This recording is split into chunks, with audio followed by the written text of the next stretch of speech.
جی تو dear student, السلام علیکم ورحمۃ اللہ وبرکاتہ۔ ہم لوگوں نے پہلے جو لیکچر لیے ہیں،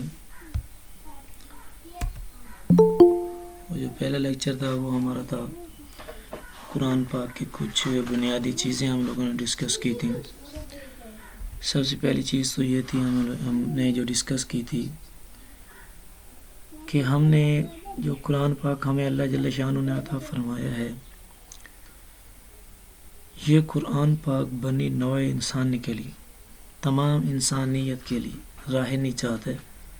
تمام انسانیت کے لیے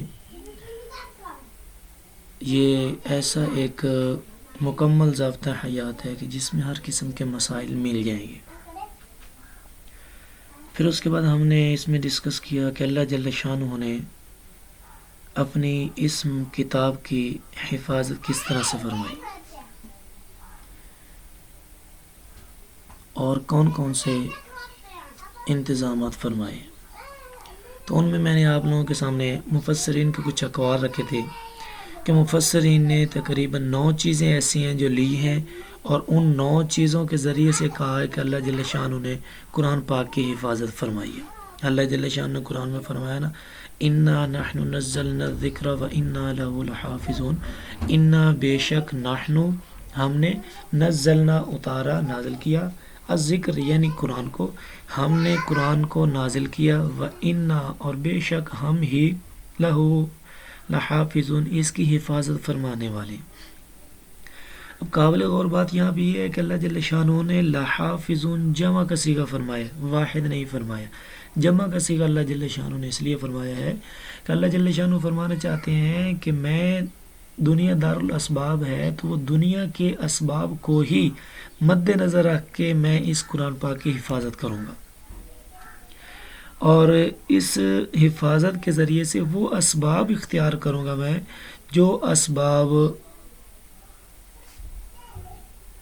وہ اسباب اختیار کروں گا جو اسباب یعنی کہ تم لوگوں کے سامنے ہوں گے۔ ایک ٹیچر ہوتا ہے نا، وہ اگر کسی چھوٹے اسٹوڈنٹ کو کوئی بات سمجھانا چاہتا ہو تو وہ اس کے لیول کے برابر آ کر اس کو بات سمجھائے گا۔ اگر والد ہیں، اگر اپنے بیٹے کو کوئی چیز سمجھانا چاہتے ہیں تو وہ اپنے بیٹے کے لیول کے مطابق آئیں گے، بچوں جیسی حرکتیں کریں گے، اس کو بات سمجھائیں گے تو صحیح طریقے سے سمجھ آئے گی۔ اللہ جل شانہ بھی فرمانا چاہتے ہیں کہ لحافظون تمہارے جو اسباب ہیں، ان تمام اسباب کے ذریعے سے، ان تمام اسباب کے ذریعے سے میں اپنی اس کتاب کی حفاظت فرماؤں گا۔ جتنے اسباب ہیں ان کے ذریعے سے اس کی حفاظت فرماؤں گا، اور یہ اسباب تمہارے انڈر ہیں۔ تم لوگ اس میں اگر چاہو تو تحریف، قرآن پاک میں تحریف یا قرآن پاک کی محفوظیت کو ختم کرنے کی کوشش کرو تو یہ اسباب تمہارے انڈر ہیں، تم ان کو ختم کرنے کی کوشش کرو، تحریف کرنے کی کوشش کرو تو کر سکتے ہو، لیکن میں حفاظت کرنے والا ہوں، میں کسی قسم کی اس میں کوئی بھی مسٹیک یا ملاوٹ نہیں ہونے دوں گا۔ تو اس لیے اللہ جل شانہ حافظ جمع کا صیغہ فرمایا۔ اور پھر میں نے آپ کو بتایا تھا کہ اس میں کیونکہ کچھ اس وقت اسٹوڈنٹ یہ لیکچر نہیں لے سکے تھے، انٹرویو میں تھے، اس لیے تھوڑا سا دوبارہ ایک مرتبہ پھر ریوائز کر رہا ہوں کہ وہ 9 چیزیں یہ تھیں کہ سب سے پہلی چیز اللہ جل شانہ نے اس کی متن کی حفاظت فرمائی، یعنی یہ قرآن پاک جو عربی الفاظ لکھے ہوتے ہیں نا، جیسے الحمدللہ رب العالمین الرحمن الرحیم، یہ عربی الفاظ جو ہیں اس کو متن کہتے ہیں، تو اللہ نے اس متن کی بھی حفاظت فرمائی۔ اور متن کی حفاظت اللہ تعالیٰ نے اس حیرت انگیز طریقے سے حفاظت فرمائی جس کے بارے میں انسان سوچ بھی نہیں سکتا۔ کس طرح سے لگا لے، ایک عیسائی تھا، اس نے کہا کہ قرآن پاک محفوظ کتاب ہے، باقی کتابیں محفوظ ہیں یا نہیں، میں اس چیز کو دیکھتا ہوں۔ تو اس نے اس چیز کو آزمانے کے لیے ایک ایڈیشن چھپوایا، پہلے یہودیت تورات چھپوائی، اور وہ جو ہے نا اس کا شائع کروا کے، اور وہ جو اس کی نسخہ تیار کروایا اس نے، وہ نسخہ ایک یہودی کو دیا، اور وہ شخص لکھتا ہے کہ میں 1 سال تک ویٹ کرتا رہا کہ شاید 1 سال کے اندر وہ شخص میرے پاس واپس آئے، یہودیوں کا عالم میرے پاس واپس آئے اور مجھے آ کر بتائے کہ اس میں یہ چیزیں مسٹیک ہیں اور یہ چیزیں اس میں ملا دی گئی ہیں، یہ تحریف کر دی گئی ہے، وہ آ کر مجھے بتائے۔ لیکن وہ کہتے ہیں کہ پورا سال گزر گیا، میں یہی ویٹ کرتا رہا کہ انہوں نے واپس آ کر مجھے نہیں بتایا کہ اس میں مسٹیک ہے یا اس میں کوئی چیز ملاوٹ کر دی گئی ہے یا تحریف کر دی گئی ہے۔ اس نے 1 سال تک مجھے آ کر نہیں بتایا۔ پھر میں نے انجیل کو اٹھایا، اس کا ایک نسخہ تیار کروایا جس میں مسٹیک اپنی طرف سے شامل کی، اور وہ نسخہ میں نے ایک عیسائی پادری کو دے دیا۔ اور عیسائی پادری کا بھی میں نے 1 سال ویٹ کیا، لیکن وہ عیسائی پادری جو ہے میرے پاس کوئی بھی ایشو لے کے نہیں آیا، بلکہ اس جو میں نے ہدیہ ان کو پیش کیا تھا اس کے ذریعے سے ہی وہ لوگوں کو اس سے تبلیغ دیتا رہا، اور لوگوں کو تبلیغ کرتا رہا، اسی سے ہی لوگوں کو دعوت دیتا رہا، اسی سے ہی لوگوں کو دین بتاتا رہا، حالانکہ میں نے اس میں تحریف کر کے دیا تھا۔ تو کہتا ہے پھر میں نے قرآن پاک کو اٹھایا، جب قرآن پاک کو اٹھایا تو قرآن پاک کو اٹھانے کے بعد یہ میں نے ایک مسلمان مولوی صاحب کو دیا، عالم صاحب کو دیا۔ اب جب میں نے مسلمان مولوی صاحب عالم صاحب کو دیا ہے تو 3 دن ہی گزرے تھے کہ مولوی صاحب میرے دروازے پہ آئے، دروازہ کھٹکھٹایا، کون؟ جی میں فلاں مسجد کا امام ہوں۔ پوچھا گیا وجہ کیا ہے، تو انہوں نے بتایا کہ آپ نے جو قرآن پاک مجھے ہدیہ کیا تھا اس میں یہ مسٹیک ہے۔ وہیں اس نے وہ کتاب بند پڑھی ہے، قرآن پاک کا وہ نسخہ بند پڑا تھا، اور اس نے وہ اس میں سے 100 مسٹیک اس کو بتا دی، زبانی بتا دی کہ یہ اس میں مسٹیک ہیں، یہ کہ اس میں جو ہے نا 2 نمبری کی گئی ہے، آپ نے یہ کس سے نسخہ لکھوایا ہے؟ یہ اس وقت کی بات ہے جب یہ پرنٹنگ کا مسئلہ نہیں تھا، پرنٹنگ نہیں ہو رہی، اس وقت نہیں آیا تھا، پریسنگ نہیں تھی، بلکہ لکھا جاتا تھا، اس کو رائٹ کیا جاتا تھا، اور یہ جب مکتب کی صورت تھی لکھا جاتا تھا، تو اس وقت کہتے ہیں کہ اتنے زیادہ وہ ماہر تھے لکھنے والے کہ ایک چاول کا دانہ ہو تو اس چاول کے دانے پہ وہ سورہ اخلاص لکھ لیا کرتے تھے، اور اتنا تیز لکھتے تھے کہ آدمی اگر ایم ایس ورڈ استعمال کر رہا ہے اور اس میں 100 کی سپیڈ سے اوپر جا رہا ہے تو وہ شخص جو اس وقت کے رائٹر تھے وہ اس سے بھی تیز لکھتے تھے۔ اور جس طرح سے ایک کمپیوٹر یا لیپ ٹاپ میں ایک لفظ دوسرے لفظ کے بالکل بیائی نہیں ایک ہی مطابقت کا ہوتا ہے ایک لینگویج میں، تو بیائی نہیں ان کا بھی ایک لفظ دوسرے لفظ کے بالکل میچ ہو رہا ہوتا تھا، اور بڑی تیزی سے لکھتے تھے۔ اس وقت اگر کسی کو قرآن پاک چاہیے ہو تو وہ لکھواتا تھا، اس طرح سے کہ کسی دکان سے یا کہیں سے ملتا نہیں تھا، بلکہ وہ لکھواتا تھا، اور ایک گھر میں اگر 5 قرآن پاک چاہیے ہو تو 5 شخص ہی اس کو لکھوا کر لاتے تھے اپنے گھر میں۔ بہرحال جب اس عیسائی نے یہ تو اس نے کہا کہ آپ نے یہ جو نسخہ مجھے دیا ہے اس میں مسٹیک ہیں، اور 100 مسٹیک اس نے اسی وقت کھڑے ہو کے بتا دی۔ تو یہ اس نے پوچھا یہ اس نے کس نے لکھا ہے؟ انہوں نے کہا کہ یہ تو فلاں نے لکھا ہے۔ پھر پوچھا کہ یہ سو کر لکھا یا جاگ کر لکھا ہے؟ تو اس نے کہا یہ تو اس نے جاگ کر لکھا ہے۔ کہا یہ جاگ کر لکھتا تو قرآن پاک میں یہ ایسی مسٹیک نہ کرتا، تو چنانچہ اس نے مسٹیک کی ہے۔ تو اس سے وہ عیسائی لکھتا ہے کہ مجھے یقین ہو گیا کہ واقعی قرآن پاک اللہ جل شانہ کی جو کتاب ہے یہ محفوظ ترین کتاب ہے۔ دوسرا اللہ جل شانہ نے جو حفاظت کا ذریعہ اختیار فرمایا وہ ذریعہ یہ تھا کہ اس کے معنی اور مفاہیم کو بھی اللہ نے محفوظ فرمایا۔ کوئی بھی اس میں معنی اور مفہوم میں یا تفسیر میں رد و بدل کرتا ہے یا کسی قسم کی اس میں مسٹیک ہوتی ہے تو علماء اکرام کی ایک بہت بڑی جماعت اس کے خلاف کھڑی ہو جاتی ہے کہ اس نے یہ چیزیں مسٹیک کی ہیں۔ یہی وجہ ہے کہ عام طور پہ اکثر اسلامیات کی بک ہو یا کوئی تفسیر ہو تو اس میں سب سے پہلے پیج پہ یہی لکھا ہوتا ہے کہ اگر اس میں کوئی مسٹیک ہو جائے تو براہ کرم ادارے کو مطلع کریں تاکہ اس میں یہ مسٹیک دور کی جائے۔ وجہ کیا ہوتی ہے کہ انسانی خطا کی وجہ سے مسٹیک ہو جائے تو وہ الگ بات ہے، جان بوجھ کر قرآن پاک میں مسٹیک یا اس کے معنی اور مفاہیم میں مسٹیک نہیں کی گئی۔ اللہ نے اس کا نمبر 1 متن کو محفوظ فرمایا، نمبر 2 اس کا معنی اور مفاہیم کو محفوظ فرمایا، نمبر 3 پہ اللہ جل شانہ نے اس میں جو حکم دیا گیا تھا قرآن پاک میں اس حکم کو عمل کے ذریعے سے زندہ فرمایا، کہ اس حکم کے ذریعے آپ صلی اللہ علیہ وآلہ وسلم نے عمل فرمایا، اور عمل کرنے کے بعد یہ ظاہر کیا کہ یہ ہی اس قرآن کو محفوظ کرنے کے ذریعہ ہے کہ جو حکم دیتا ہے وہی حکم عمل کی صورت میں زندہ کیا جاتا ہے۔ تو پھر اسی عمل کو صحابہ کرام نے بھی زندہ کیا، جیسے حضرت علی رضی اللہ تعالیٰ عنہ کے متعلق آتا ہے کہ وہ ایک مرتبہ جنگ سے آ رہے ہیں، اور جنگ سے آ رہے ہیں تو راستے میں وہ ہاتھ سے ایک تلوار چھوڑ دیتے ہیں، نیچے گرتی ہے، تھوڑا سا آگے جا کر تو وہاں سے چکر لگا کے واپس آتے ہیں، پھر تلوار اٹھاتے ہیں اور وہاں پہ مسکراتے ہیں۔ اب دوسرے صحابہ کرام جو ساتھ تھے وہ پوچھتے ہیں امیر المؤمنین آپ نے یہ کیا کیا؟ تو حضرت علی رضی اللہ تعالیٰ عنہ فرمانے لگے کہ اسی طرح سے آپ صلی اللہ علیہ وآلہ وسلم نے کیا تھا، اور آپ صلی اللہ علیہ وآلہ وسلم نے کیا تھا تو میں نے بھی ویسے کیا۔ اسی طرح سے آپ صلی اللہ علیہ وسلم نے تلوار گرائی تھی اور یہیں سے واپس آ کے نہیں اٹھائی، بلکہ وہاں سے چکر جہاں سے میں لگا کر آیا ہوں وہاں سے وہ جو ہے نا گھوم کر آئے تھے، اور انہوں نے آ کر یہاں سے تلوار اٹھائی اور اسی طرح سے مسکرائے تھے جس طرح سے میں مسکرایا۔ اگر اتنا چھوٹا سا عمل بھی ایک صحابی کو زندہ کرنے کے لیے تیار ہوتا ہے تو یہ بتائیں کہ جو قرآن میں حکم نازل ہوا اس کو تو بیائی نہیں وہ زندہ کرنے کے لیے راضی اور سب سے آگے اور بڑھ چڑھ کر حصہ لیتے تھے۔ تو تیسری چیز اللہ نے اس میں جو حکم دیا تھا اس عمل کو بھی زندہ رکھا۔ اور چوتھی چیز اس میں یہ ہے جس کو اللہ نے زندہ رکھا کہ اس زمانے کو بھی زندہ رکھا جس زمانے میں یہ قرآن پاک نازل ہوتا. اب دیکھیں کتنی تاریخ کی کتابیں ہیں جن کی ابتدا ہی آپ صلی اللہ علیہ وآلہ وسلم کے زمانے سے ہوتی ہے. وجہ کیا ہے؟ اس لیے کہ اللہ نے ان حالات کو، ان اوقات کو بھی محفوظ رکھنا تھا جو حالات، جو واقعات قرآن پاک کے نزول کے وقت موجود تھے. اور پانچویں چیز، اللہ نے اس زبان کو بھی محفوظ رکھا، یعنی عربی زبان جس لینگویج میں قرآن پاک نازل ہوا ہے اس عربی زبان کو بھی اللہ جل شانہ نے محفوظ رکھا. اتنا زیادہ محفوظ رکھا کہ دیکھیں کہ آپ صلی اللہ علیہ وآلہ وسلم کی شرع وحی نازل ہونے کے بعد، نبوت ملنے کے بعد تقریباً 1450 سال گزر چکی ہیں. تو ان میں عربی زبان جو ہے اس میں کوئی اور زبان جو ہے نا مدغم نہیں ہوئی، کوئی اور زبان ضم نہیں ہوئی، کوئی اور زبان نہیں ملی، بلکہ وہی زبان خالص ہی زبان ہے اس میں. اور اس کی مقبولیت دیکھیں کہ 22 ممالک ایسے ہیں جن میں یہ ایک سرکاری زبان کے طور پہ استعمال کی جاتی ہے. اور 1450 سال گزرنے کے بعد اس میں کسی قسم کی کوئی اور زبان جو ہے نا انٹر نہیں ہوئی، کوئی اور زبان اس میں ملی نہیں ہے، شامل نہیں ہوئی. اس کے علاوہ باقی تمام لینگویج دیکھ لیں، جتنی بھی زبانیں ہیں بڑی مشکل سے وہ اپنے حالات کو 300 سال یا 400 سال تک زندہ رکھ سکتی ہیں. نہیں تو 300-400 سال کے بعد اس کا وجود ختم ہو جاتا ہے، یا پھر اس کے ساتھ کوئی اور لینگویج استعمال. ہماری اردو لے لیں، اردو میں پنجابی شامل ہو گئی، انگریزی شامل ہو گئی، اور پنجابی میں انگلش شامل ہو گئی. یہ تمام لینگویج کوئی بھی ہیں 300 سے 400 سال تک بڑی مشکل تک اپنی اسی اصلی حالت میں رہ سکتی ہیں، اس کے بعد جو ہے نا خلط ملط ہو جاتی ہیں. لیکن عربی زبان 1450 سال، اس سے پہلے کب کی یہ سٹارٹ ہوئی ہے، تو تب سے لے کر آج تک اس میں کسی قسم کی کوئی بھی اور لینگویج اس میں شامل نہیں ہوئی. تو اللہ نے اس زبان کی بھی حفاظت فرمائی.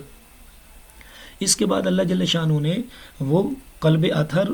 وہ زبان، وہ قلب اطہر جس پہ قرآن پاک نازل کیا گیا، وہ زبان اطہر جس سے زبان قرآن پاک کا ظہور اظہار کیا گیا،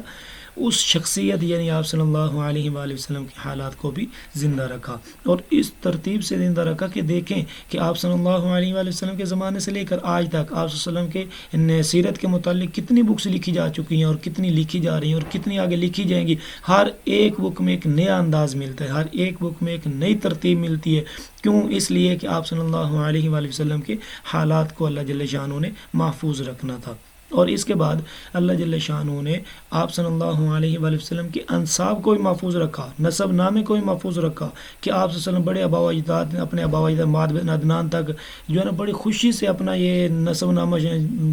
شمار کرواتے تھے، اور نسب نامہ جو ہے نا لوگوں کو بیان کرتے تھے بڑی خوشی سے. اس لیے کہ آپ صلی اللہ علیہ وآلہ وسلم کا یہ نسب نامہ جو اللہ نے یہ بیان فرما، جو ان کا محفوظ رکھا ہے نسب نامہ. اب دیکھیں یہ نسب نامہ آپ صلی اللہ علیہ وآلہ وسلم کا اس لیے محفوظ رکھا تاکہ پتہ چلے کہ قرآن جس قلب اطہر پر یا زبان اطہر سے ظاہر ہوا ہے، اس کے جو پیچھے سے آبا و اجداد آ رہے ہیں وہ کتنے پاک دامن، پاک صاف تھے. اللہ کی سلیکشن کتنی زبردست ہے کہ ان کے آبا و اجداد کو بھی اللہ جل شانہ نے ہر قسم کے گناہ اور بت پرستی وغیرہ ان چیزوں سے محفوظ رکھا. اور اس کے بعد اللہ جل شانہ نے وہ لوگ جنہوں نے اس قرآن کو لینا تھا، وہ شخصیات جنہوں نے اس قرآن کو لینا تھا، اللہ جل شانہ نے ان کے حالات کو بھی زندہ رکھا، یعنی صحابہ اکرام کی. اب دیکھیں کہ آتا ہے نا قرآن پاک اذا جاء نصر اللہ والفتح فرأیت الناس يدخلون فی دین اللہ افواجا، کہ گروہ در گروہ مسلمان داخل ہوئے ہیں اسلام میں. وہ کب ہوئے تھے؟ یہ تو آخری لاسٹ 2 سال کی بات ہے نا، جب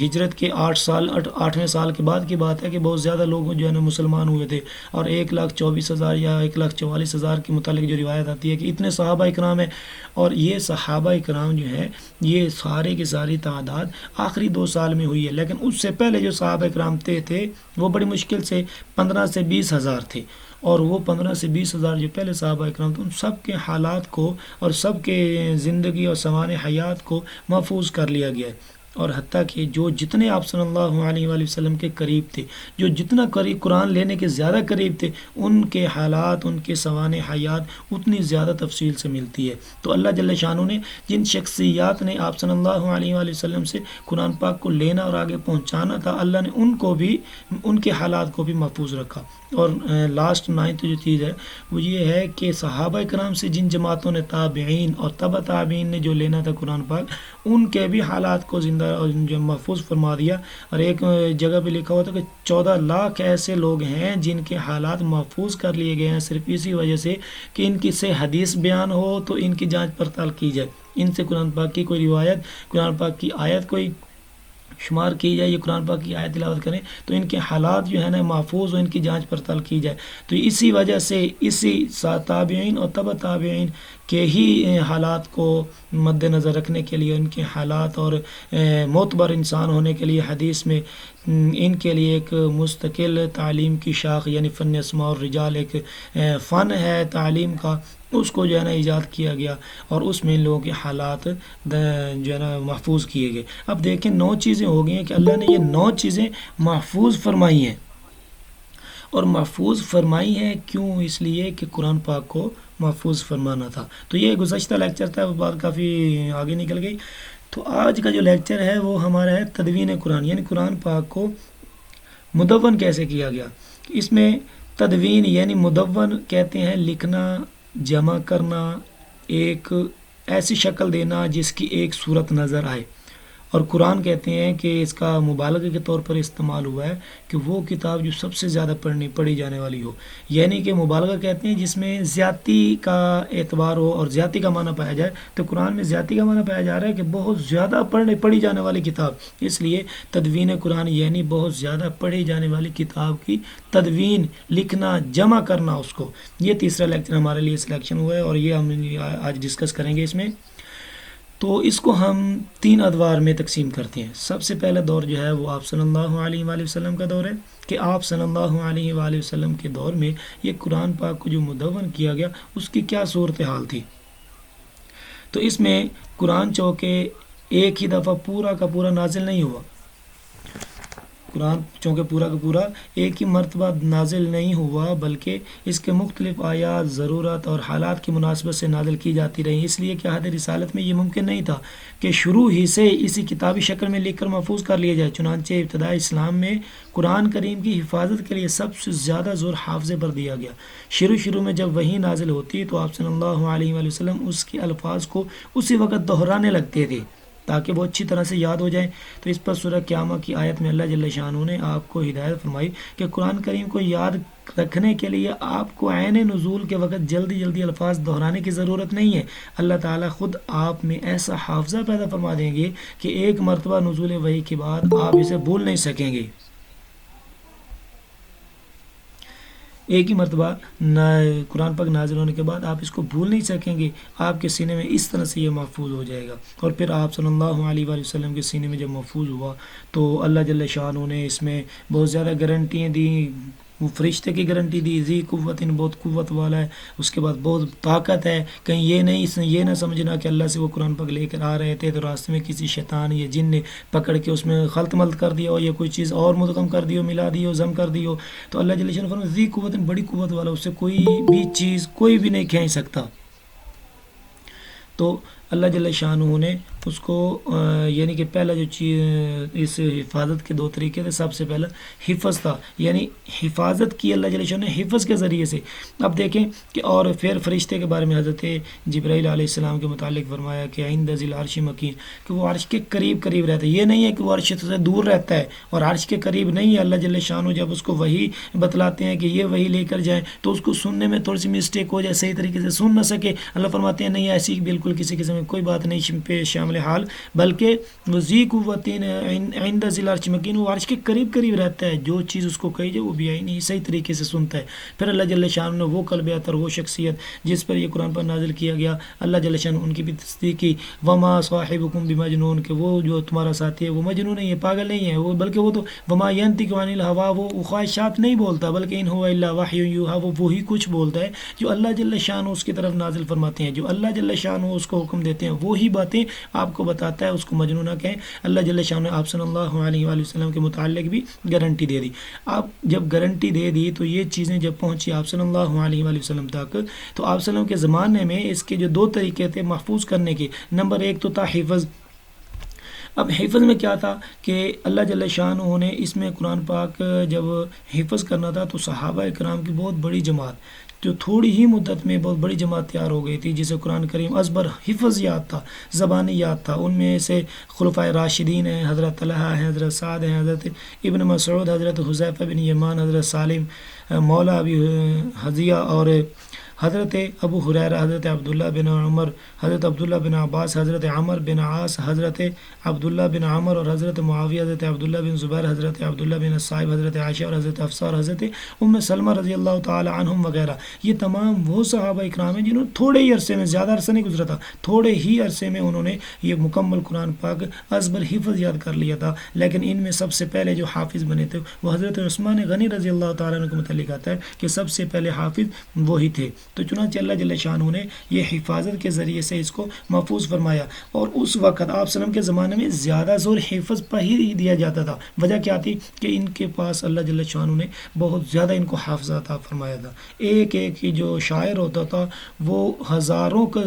اشعار پر مشتمل قصیدہ ایک ہی مجلس میں اسی وقت سنا دیتا تھا۔ انہی کے بارے میں آتا ہے نا کہ ایک مجلس میں دو بھائی رہتے تھے، ایک بھائی جو تھا وہ ایک مرتبہ قصیدہ سنتا، اس کو یاد ہو جاتا، وہ مکمل قصیدہ سنا دیتا، اور دوسرا بھائی دو مرتبہ سن لیتا تو وہ مکمل قصیدہ سنا دیتا تھا۔ تو بادشاہ نے اعلان کر دیا کہ کوئی شخص ایسا ہو جو مجھے آ کر ایسا قصیدہ سنائے، ایسے اشعار سنائے آ کر جو پہلے کسی نے نہ سنائے ہوں، تو اس کو بہت بڑا انعام دیا جائے گا۔ تو بہت بڑے بڑے لوگ آتے وہاں پہ آگے اپنے شاعرانہ انداز میں اپنے شاعر بیان کرتے اور خود ہی اس کو تجوید کر کے لاتے تھے اور خود ہی اس کو جو ہے نا آگے آ کر بیان کرتے تھے۔ لیکن وہ ایک بھائی جب ایک مرتبہ سن لیتا وہ کہتا ہے کہ اس کو تو میں نے سنا ہوا ہے،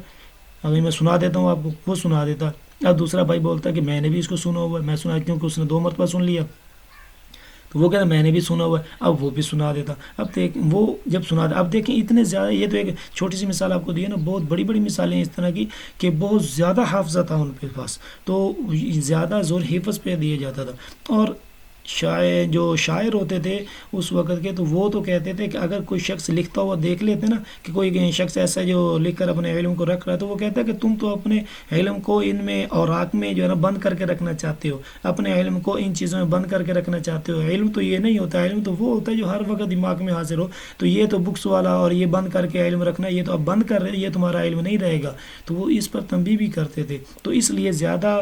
جو زور دیا جاتا تھا آپ صلی اللہ علیہ وآلہ وسلم کے زمانہ میں، تو وہ تھا حفظ کے متعلق۔ اور دوسرا جو چیز تھی وہ کتابت تھی۔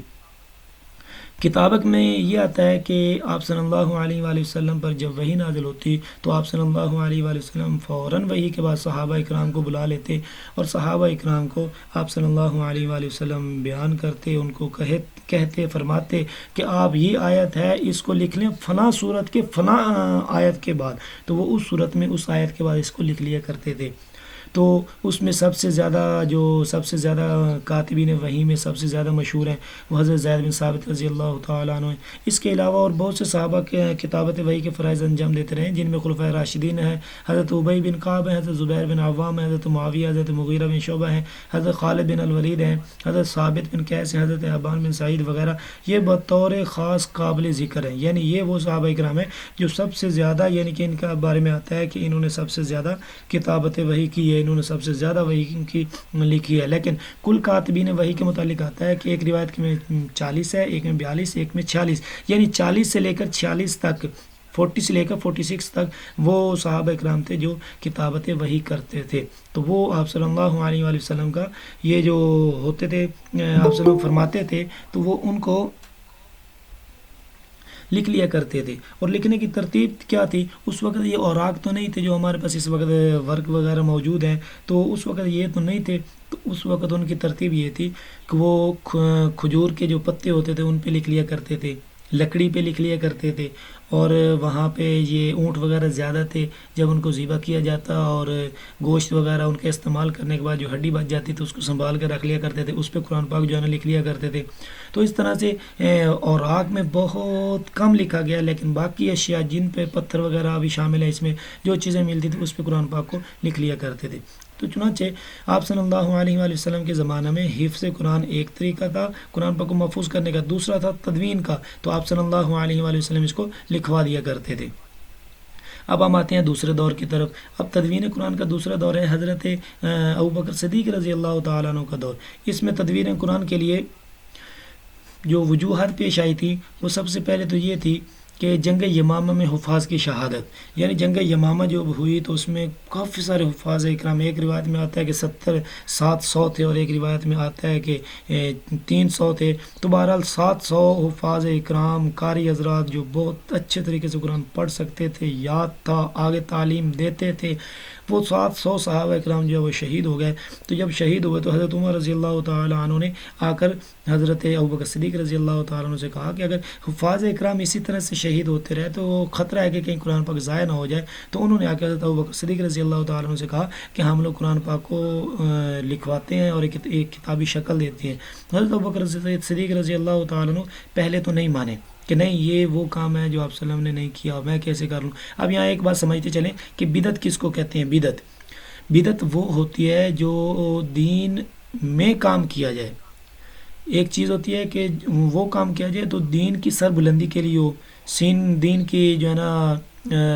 غالبیت کے لیے ہو، یعنی دین غالب ہو جائے، دین کی سر بلندی ہو جائے، یا دین کو زیادہ سے زیادہ اجاگر کیا جائے۔ یہ چیزیں دین کی سر بلندی کے لیے جو کام کیا جائے وہ بدعت نہیں ہوتی۔ بدعت وہ ہوتی ہے جو دین میں کام کیا جائے،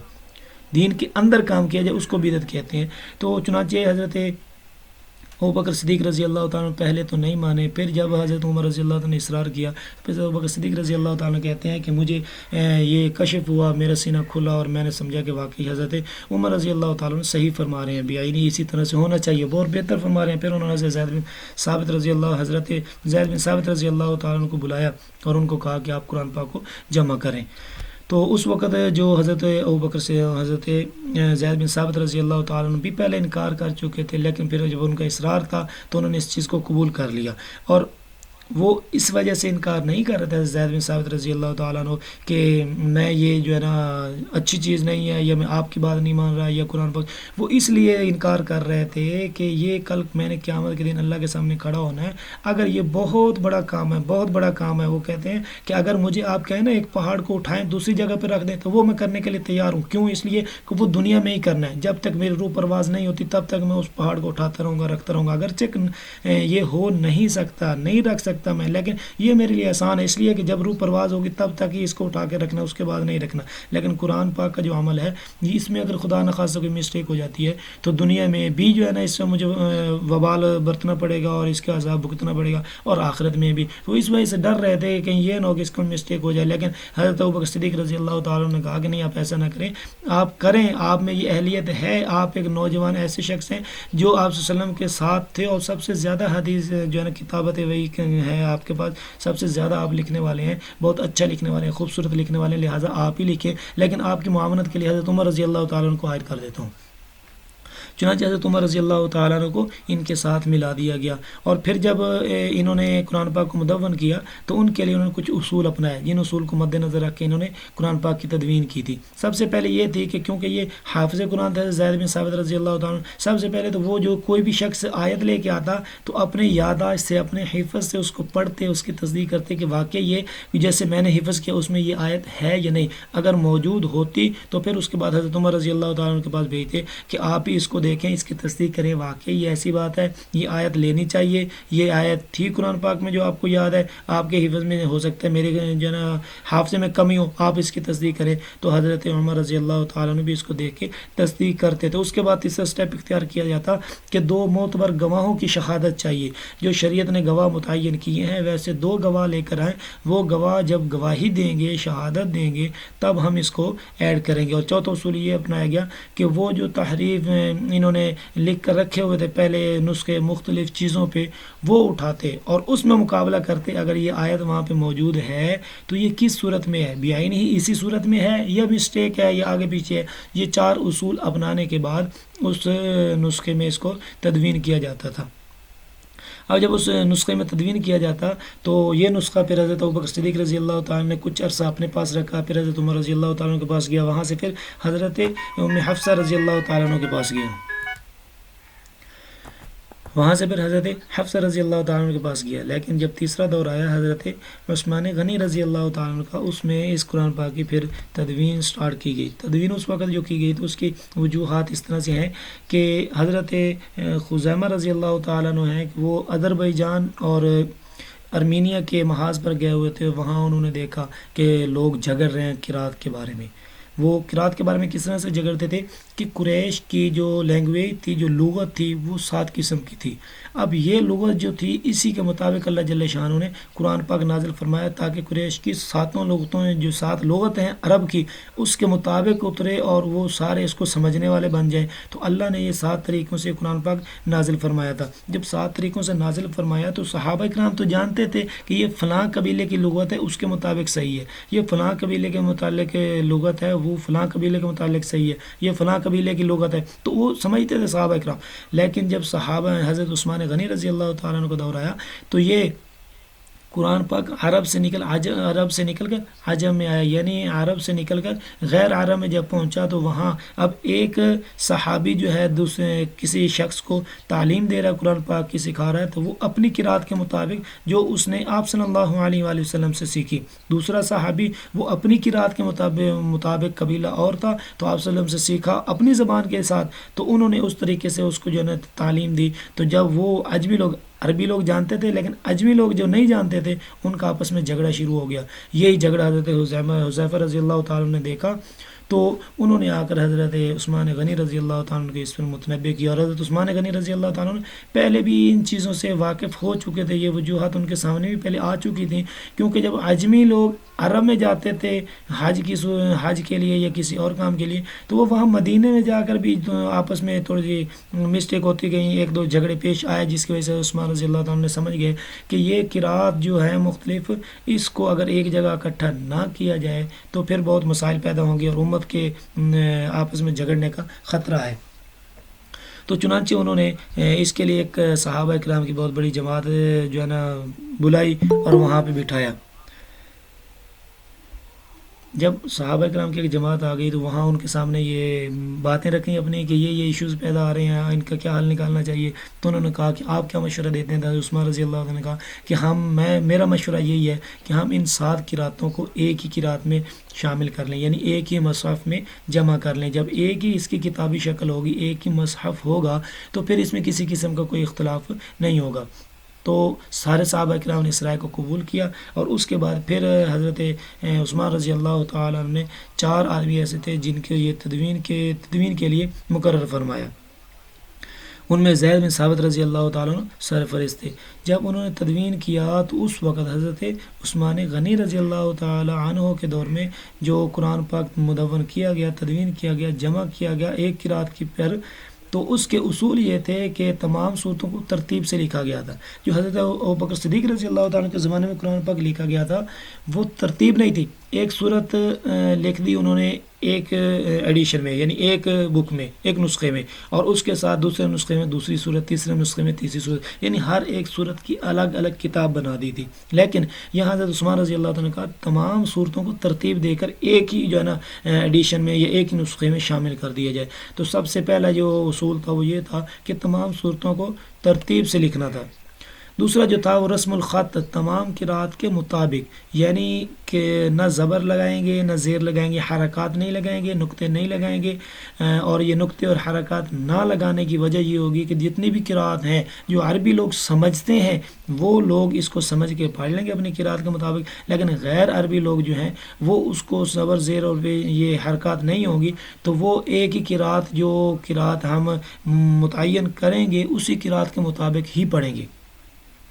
تو چنانچہ تیسرا اصول ان کا یہ تھا کہ ایک سے زائد نقلیں تیار کی گئیں۔ ایک مصحف تو تھا حضرت ابوبکر صدیق رضی اللہ تعالیٰ کے زمانے میں، لیکن حضرت ابوبکر صدیق رضی اللہ تعالیٰ کے بعد حضرت عثمان غنی رضی اللہ تعالیٰ نے ایک نہیں بہت ساری نقلیں تیار کروائیں، بہت سارے ایڈیشن تیار کروائے۔ ایک روایت میں آتا ہے کہ یہ ایڈیشن 5 تھے، اور ایک روایت میں آتا ہے کہ یہ ایڈیشن 7 تھے۔ تو بہرحال یہ جو جب کتاب کی کتابی شکل میں آ گئی تو اس کے بعد جو ہے نا اس کو مختلف علاقوں میں بھیجا گیا، اور مزید اس کے لیے یہ بھی دیکھا گیا کہ جو پہلے اختیارات تھے یعنی جو ابو بکر صدیق رضی اللہ عنہ نے 4 اصول وضع کیے تھے کہ ان اصولوں کو دیکھ کر ہی یعنی خود حضرت زید بن ثابت رضی اللہ عنہ اپنے حفاظت سے دیکھتے تھے واقعی یہ قرآن پاک کی آیت ہے، اور پھر اس کے بعد عمر رضی اللہ تعالیٰ عنہ کی جگہ کسی اور حافظ کو بٹھایا، اس سے پوچھا کہ واقعی یہی چیزیں ہیں، اس کو لینا چاہیے نہیں لینا چاہیے۔ پھر اس کے بعد مصحف جو رکھا گیا، یعنی ابو بکر صدیق رضی اللہ تعالیٰ عنہ کے زمانے والا جو مصحف تھا اس کو کہتے تھے، تو کہا کہ وہ جو مصحف تھا اس کے مطابق اس کو دیکھا جائے، اگر بعین ہی اس کے مطابق ہوتا تو پھر اس کو اس نسخے میں شامل کر لیا جاتا۔ تو پھر جب یہ متعین ہو گیا نسخہ کہ یہ ایک روایت حفص، سارے جو ہے نا روایات کو ایک روایت حفص پر جمع کر دیا گیا، جب تمام مسائل ان کو جمع کر دیا گیا تو پھر اس کے بعد حضرت عثمان غنی رضی اللہ تعالی عنہ نے اس کو مختلف علاقوں میں بھجوایا۔ تو ابو حاتم سجستانی کا ارشاد ہے، وہ کہتے ہیں کہ کل 7 نسخے تیار کروائے تھے، جن میں سے ایک مکہ مکرمہ میں بھیج دیا گیا، دوسرا نسخہ شام میں بھیجا گیا، تیسرا نسخہ یمن میں، ایک بحرین میں، ایک بصرہ میں اور ایک کوفہ میں بھیج دیا گیا، اور ایک جو ایڈیشن تھا، ایک جو نسخہ تھا وہ مدینہ منورہ میں محفوظ کر کے رکھ لیا گیا۔ تو یہ صورتحال تھی حضرت عثمان غنی رضی اللہ تعالی عنہ کے دور میں، جو قرآن پاک محفوظ کیا گیا، قرآن پاک کو تدوین کیا گیا۔ لیکن اب دیکھنے کی بات یہ ہے کہ اس میں بہت ساری چیزیں ایسی تھیں جو شامل حال اس وقت نہیں تھیں، لیکن بعد میں اس کو شامل کیا گیا۔ جس طرح سے کیوں شامل کیا گیا؟ اس لیے کہ قرآن پاک کی تلاوت میں آسانی ہو، کیونکہ عربی جو لوگ تھے وہ تو سمجھتے تھے بغیر نقطوں کے، بغیر زبر زیر پیش کے، حرکات کے، شد تنوین یا حروف مدہ وغیرہ کے، ان چیزوں کے بغیر ہی وہ تو سمجھتے تھے، پڑھ سکتے تھے، لیکن جو غیر عربی تھے وہ نہیں پڑھ سکتے تھے۔ ان کی تلاوت میں آسانی پیدا کرنے کے لیے پھر نقطے لگائے گئے، اور نقطے جو ہے نا بعض مقامات پہ آتا ہے کہ حضرت حجاج بن یوسف نے یہ نقطے لگوائے تھے۔ تو بہرحال نقطے لگوائے گئے، اور پھر اس کے بعد مزید جو اس میں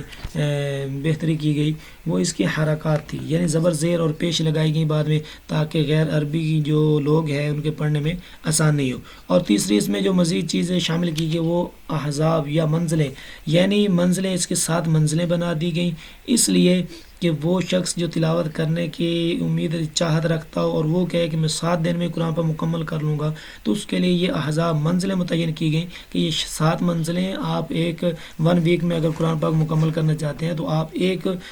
منزل کو ایک دن میں 1 ڈے میں آپ اس کی تلاوت کر لیں، دوسری منزل کو دوسرے ڈے میں تلاوت کر لیں۔ تو یہ منزلیں متعین کی گئیں تاکہ ہر ایک شخص ایک دن میں، جو شخص 7 دن میں مکمل قرآن پاک کرنا چاہتا ہے وہ اس ترتیب سے قرآن پاک کو مکمل کر سکتا ہے۔ تو تیسری چیز جو اس میں مزید ایڈ کی گئی تلاوت کی آسانی کے لیے وہ تھا اجزاء یا پارے، یعنی سپارے جو ہم لوگ کہتے ہیں نا کہ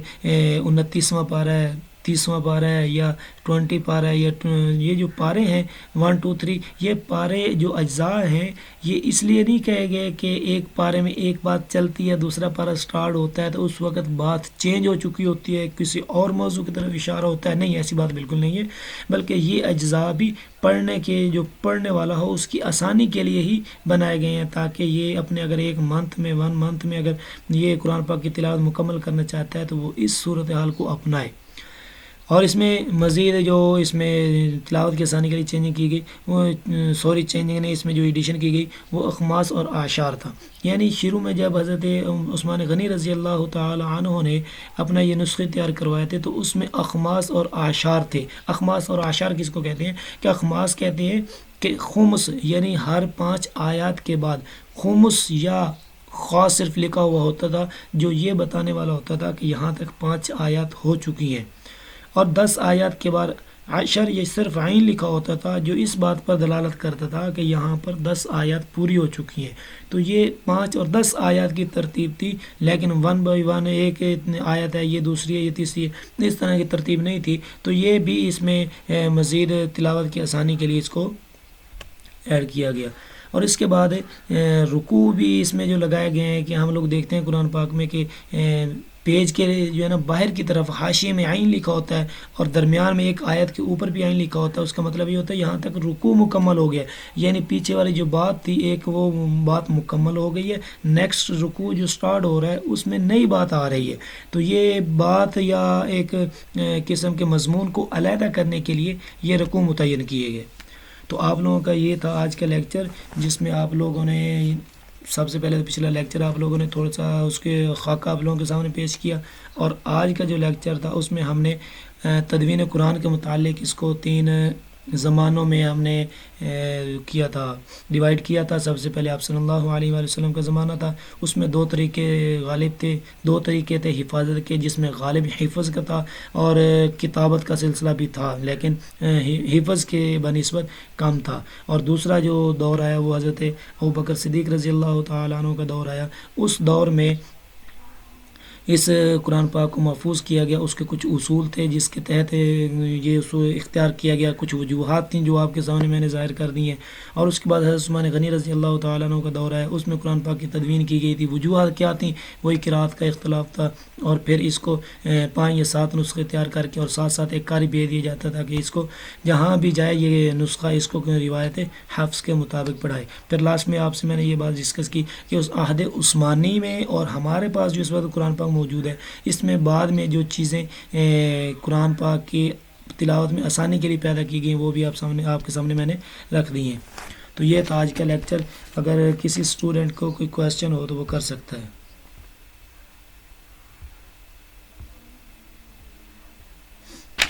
جی ہے کسی کا کویسچن؟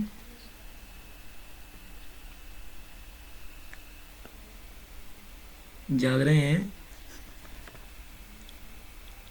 جی سر جاگ رہی ہے، لیکن کویسچن کوئی نہیں ہے۔ جی سر۔ چلیں ٹھیک ہے، کویسچن ویسے